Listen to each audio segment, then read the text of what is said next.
Sani Bonani. Hi guys, I hope you guys are good. Hope everyone's well and hope you guys can hear me clearly. Anyways, rewind. Hello guys, I hope you guys are good. It's been a while since I did a sit down, I think. Well, technically, because most of the uploaded videos were videos like that were recorded months back.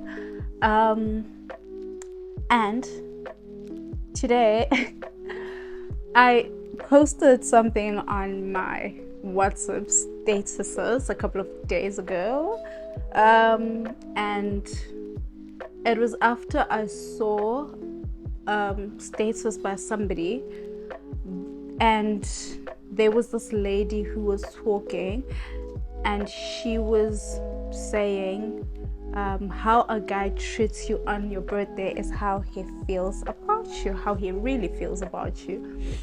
And it just like triggered me, and I posted that screenshot from that status, and I was just like, I want to emphasize on this.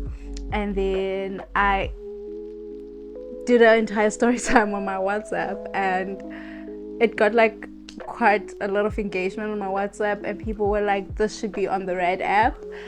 And I promise people did say that. I'm not making this up.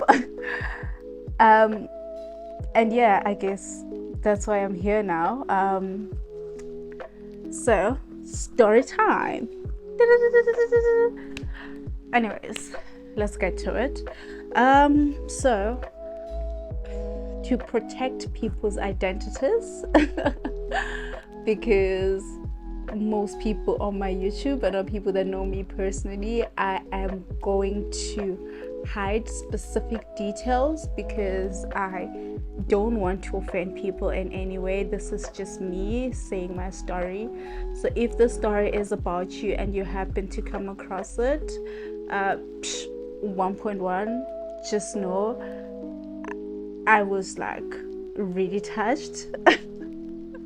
Might have never expressed it then, but yeah. And 1.2, this just got me thinking of how much I was a clown in this entire relationship. But then again, somebody recently said to me, I was never the clown. You, my guy, were the clown. You. And I was never the clown, and I may have been a fool to bekezel and stay, but yeah, definitely not the clown. If anything, I was a sweetheart. That's what they said. So a moment to take that in. Okay, now back to the story. I genuinely hope you guys can hear me properly.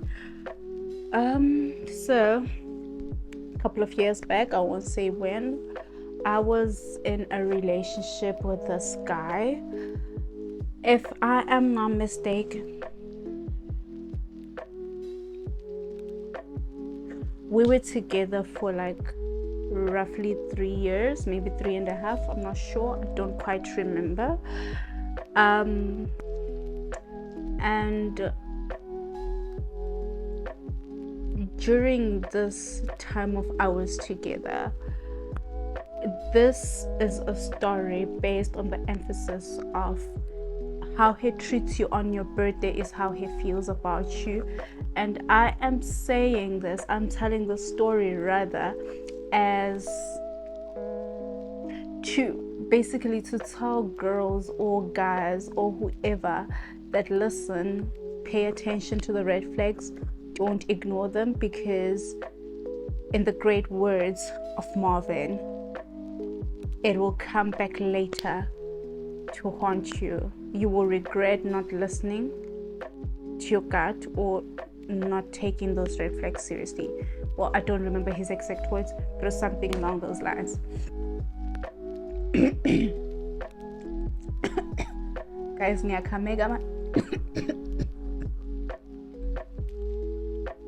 somebody's trying to stop me from saying this story, because now I am My throat feels funny. I'm gonna take water. Hold up. Then I love you. Hi guys, sorry about that. Somebody was trying to come on me, so I can't walk. Yeah, so here is the actual story. We were together for 3 years, and 3 years is a cycle. I would like to put that out there. The first year on my birthday, I didn't get anything. What did he say the first year? Actually, he said nothing, and I let it pass because we had started dating after his birthday, so I assumed, oh, it's still fresh, you know. Some people don't, maybe they're just trying to see how far this will go.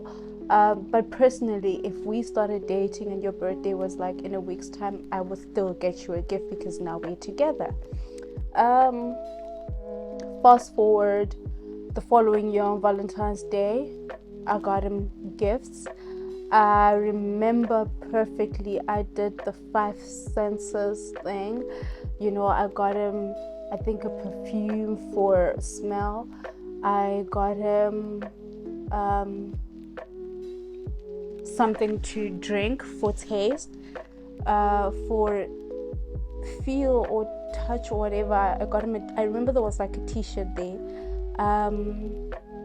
What else? For here, I got him this earphones, and for C, I got him like this really, really cool glasses actually, and they were branded glasses. I don't remember what brand. Yeah, and I was a student back then, guys, so you can imagine I took probably my pocket money for an entire month, which basically meant starving myself that month just to make sure my man was happy on his fast forward, I was starving just to make sure my man was happy on Valentine's Day. Fast forward to his birthday, did this whole picture thing, like frame, poster, whatever, with like all our cute pictures together. Got him gifts. I think I don't really think getting into gift details is important, but I don't know, just it was probably a t-shirt, some sneakers. I remember there was a time I bought him some sneakers, jacket, blah blah blah blah blah, whatever. Don't remember the specifics of the gifts. Again, are not important. I would like to put that out there. I'm just mentioning because I don't know. Came our anniversary, because that was obviously before my birthday. I took him out. Also, actually, on his birthday, the first time we celebrated his birthday together, I hosted a party for him at the place I was staying at. So I was living at like a rented accommodation with my very close friend, Untombi, and we were living at this place with another guy called Tapiwa, who was like also a friend then. I would say he's still a friend, but like we don't talk. So if you see this, Tapiwa, I'm sorry for saying you were a friend back then. Anyways, I spoke to them, you know, and they were like okay with me hosting the thing there. And our house was like combined with like a bigger house, and there was this girl living there called Drew and a couple of other people, and I spoke to them as well because I mean their place was like obviously like bigger, and they were invited, you know, and they were gonna get food for free, they were gonna get drinks for free. They were up for it because they were gonna have a good time, good music, good food, good people. They were like, you know what, yeah. So obviously when everyone was coming, we were welcoming them in their house because their house was bigger. Only the people that arrived like hours before came to our place, because we were using our place to do the cooking, you know. There were guys outside buying the meat, all which was funded with my pocket money from my parents that they worked really, really hard for. Anyways, Yeah, my male friends were helping outside, buying the meat. I had friends inside. My sister and Tambikaise was there helping me cook. Guys were making salads, pap, hella, everything, you name it. We were there in the kitchen. Nondabi. Tapseng was there as well, I think, if I'm not mistaken. Guys, everything was okay. Begumnandi nje, ayi bekupopa, everything was fine. His friends started coming, you know, they were having fun in the bigger house. They were playing music, they were playing games, whatever. People were having a good time, that's all I'm telling you. And I was playing full on makoti duties, full on wife duties in the kitchen, cooking, making sure the food is ready, making sure everything's done well, and making sure we have enough food for everyone, because I think there were like more than 50 people at that party actually. His older sister also came and she started helping in the kitchen. That was the first time I met her. She was like really nice. And yeah, guys, everything was good. And then now people didn't want to go home when it was time to go home. Some people did go home, but we had, oh my gosh, we had over 20 people who wanted to sleep over, probably 25, I don't know. But anyways, what he did was, in the big house, we had a couple of them sleep in their sitting room on the couches and whatever.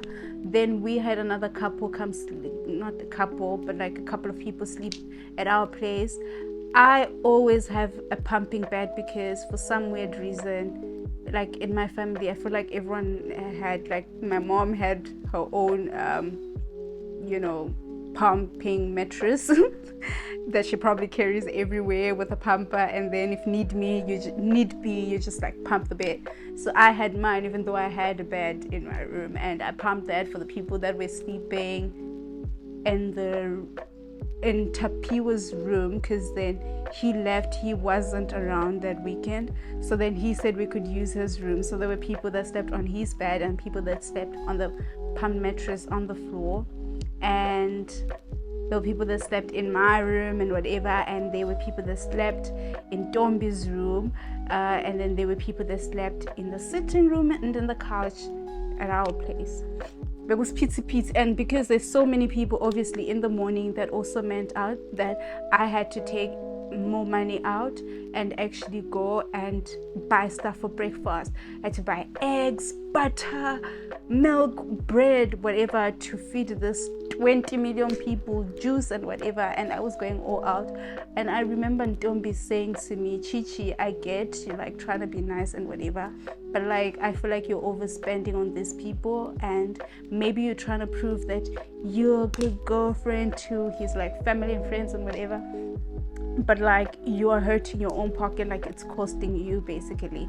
And like I wasn't listening. I was just like, I think I was mad at her that day, I don't remember, but also because like don't be so mature and whatever, she probably didn't care that I was mad at her, and she was probably like, this one will get over it, I'm gonna tell her the truth.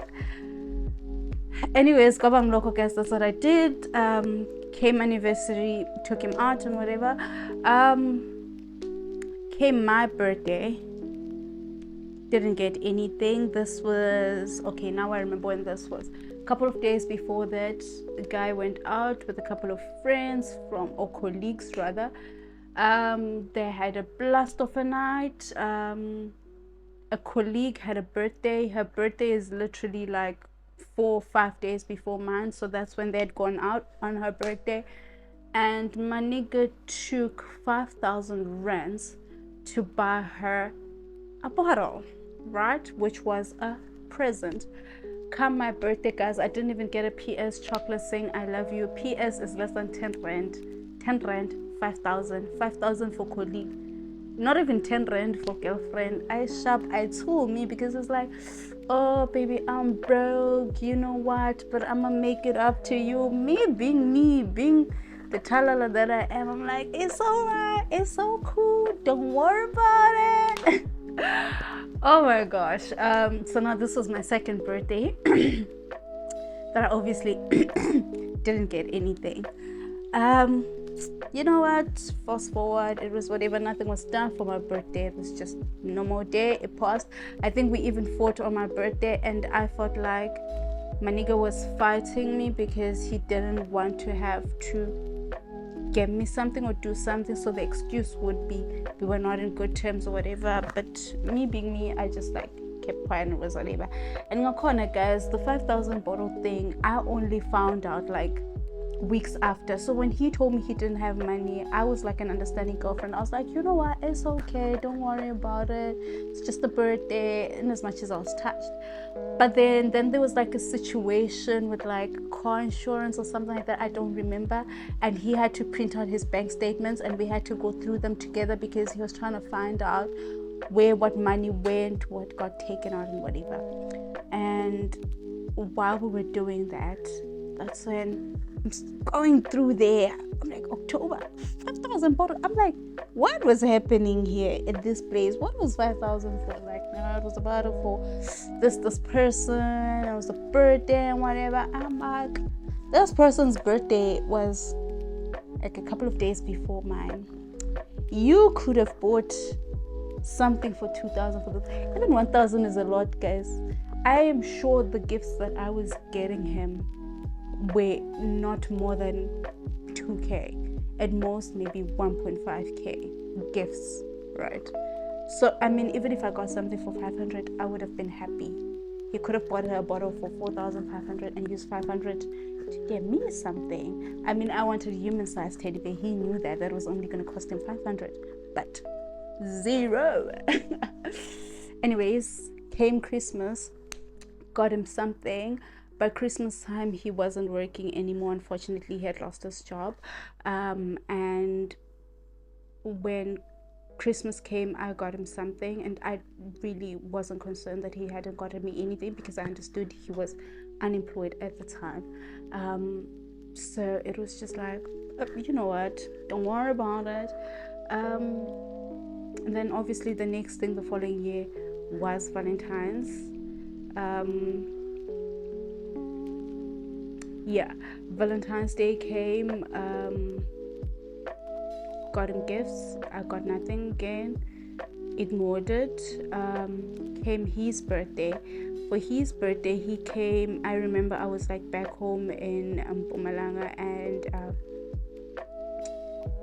he came to like visit. He was like around the area and whatever. And for his birthday, as per usual, I got him gifts. I am not a one gift person because I just like getting a store. I'm like, oh, he's gonna love that. Oh, he's gonna be so happy I got him that. So I go all out.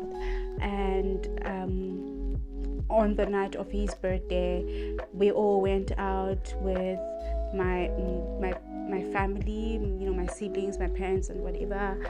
Went out for dinner, we sang him a happy birthday, everything was good, you know. And that was all on me.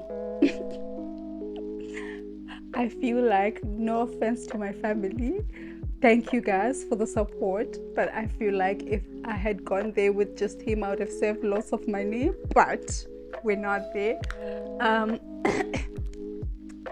Fast forward to the next thing, which was our anniversary. I got nothing. We were not in the same area at that time, so I remember just sending him something, you know, and saying, you know what, enjoy whatever. I got nothing again, as per usual, nothing new. Life goes on, it is what it is. Came my birthday. Guess what, guys? Zero. And because I wanted a human-sized teddy bear so desperately, I got myself a human-sized teddy bear. And and I guess my nigga felt guilty after that, and he said to me, you know what, darling, I'm gonna refund you for that teddy bear so that it can be like a gift from me. I will be getting money this coming week, blah blah blah, whatever. I'm like, you know what, it's all good. A week passed, 2 weeks passed, 3 weeks, 1 month later, still nothing. It's been over a year or 2 years now, guys. Zero, no refund. But somewhere in his head, he had given me the money, guys, for the refund, because now the following thing it was Valentine's Day, and I had got him a gift before that and given it to him like a couple of days before that, because I'd seen him a couple of days before that. Come Valentine, and then I don't get anything. He didn't send me flowers or anything, even though he knew how much I love flowers. And I'm just like, you're not even saying Happy Valentine's Day. And he says to me, well, I don't celebrate Valentine's Day. In my head, I'm like, my nigga, I've been buying you Valentine's gifts, and you're gonna tell me you don't celebrate Valentine's Day? Why did you take the gifts? And he's like, well, you got me a gift, so I took it because whatever reason. And he's just like, I don't believe in celebrating a person once in a year, that being Valentine, because apparently people exaggerate how much they love people on Valentine's Day. And he's like, I believe in celebrating somebody every day, showing them on random days how much you love them. And in my head, I'm like, so where are my random gifts? Why don't I get a random gift in April to say, hey, look, I love you? And that's my thing, guys. Flowers cost less than 300 rands. A chocolate costs 10 rands. You are able to use 5,000 rands to spend on a colleague, and you can't get me anything on my birthday. And I feel like all these red flags I ignored because I don't know. I always give people benefit of the doubt, and they costed me happiness, because all those flipping years I wasted, I could have been with somebody that genuinely loved me, or not. I could have been in an unlucky relationship again. But my point is, always look out for the red flags. Don't ignore them, because even if you do, they'll cost you later in the future, because people like that don't change. And that's it, guys. I was talala for 3 years in a row.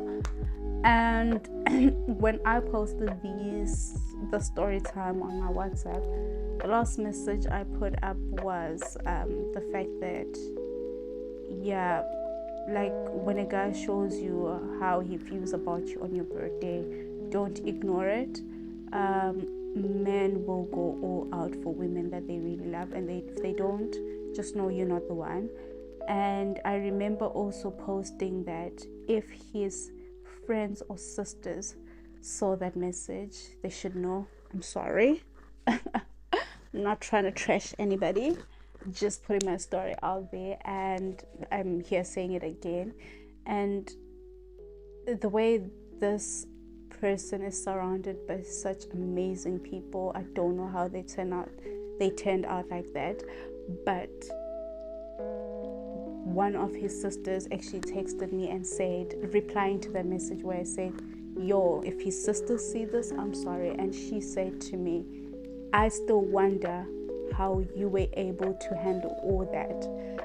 Like, you deserved to be treated so much better than you were treated, and you still hold a special place, for lack of a better word. I don't remember what she said after that, but it was more like, the family still talks about you, you know, and like, we love you. We really did, and we really still do love you, you know, as a person. Obviously, they're not trying to get me back into the family. Not that I was in the family, because we were not married, but you'll get the point. But yeah, guys, this is just like trying to warn you guys, do better than I did in life. Walk away at the first red flag you see. Don't be like me and think it's a rainbow and you just can't see the other colors and whatever. Don't be dumb, for lack of a better word. Yeah, man. Anyways, that being that, I broke up with him on Valentine's Day, because I was just like, I'm not gonna let you say Happy Valentine's Day to me and then tell me you don't celebrate Valentine's Day after you've accepting my gifts and whatever. But yeah, that was that. Please do not, some events were twisted around according to the times they happened, just to try protect people it might have involved or whatever. And that being that, but the story is about what really did happen, and obviously names are not said to protect people's identities and, you know, maintain their egos. Yeah, in conclusion, my favorite line. Those that know me know. I love saying this, even though I don't always mean it. And sometimes I do say it as a joke. But listen, men are not good people, guys. Men, like, there's this thing I liked saying a while back that was like, ladies, any chance that you get, put yourself first. Like, remember to put yourself first, because men never forget to put themselves first. And yeah, those are my signing out words. Have a good day. Bye. Forgot to say my goodbyes. Yo guys, my skin is breaking out. Anyways, thank you guys for coming to my TED Talk. Thank you for watching. I would like to know in the comment section, and I will write this in the caption as well, but I would like to know, how long do you bekezel, guys? How long do you stay and hope for people to change? Because truth is, some people do change, and change is something that can happen, but then again, people sometimes don't change. So how do you know that you've stayed long enough, and how do you know when it's time to walk away? What would you have done in my situation? Would you have stayed for benefit of the doubt, or would you have walked away? And would you have walked away sooner, or would you have given him more time than I probably did? Like to hear in the comment section.